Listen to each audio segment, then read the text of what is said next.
Assalamualaikum everyone! How are you? Kamusta na kayong lahat? Ayan, naisipan ko pala na maglinis ng aming gas stove kasi nakita ko na madumi na siya. So after kong nagluto ng aming breakfast, naglinis na ako niyan, hinugasan ko na lahat. Ayan.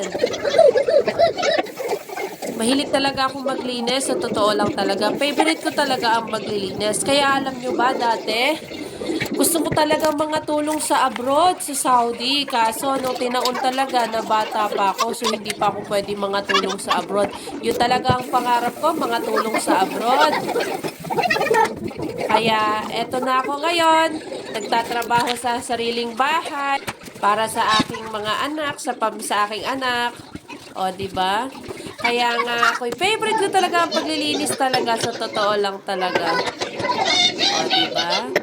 Kaya mas gusto ko pang maglinis ng bahay kaysa mag-alaga ng bata. Pero dahil magulang na tayo, kailangan tayong hati-hati ang ating katawan.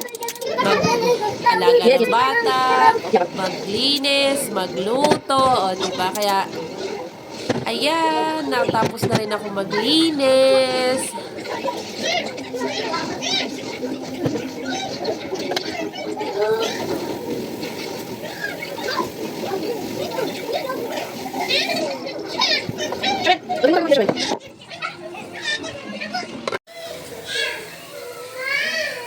Ayan, malinis na pala siya. Para binuksan ko yung mga apoy para matuyo yung mga palan. O siya, ayun lang. Nag-init na pala ako ng tubig dyan. Yan ang tubig namin na pinakukuluan ko muna bago namin gamitin yan.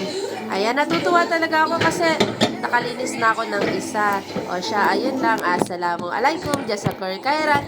Bye. Follow me. Salamat.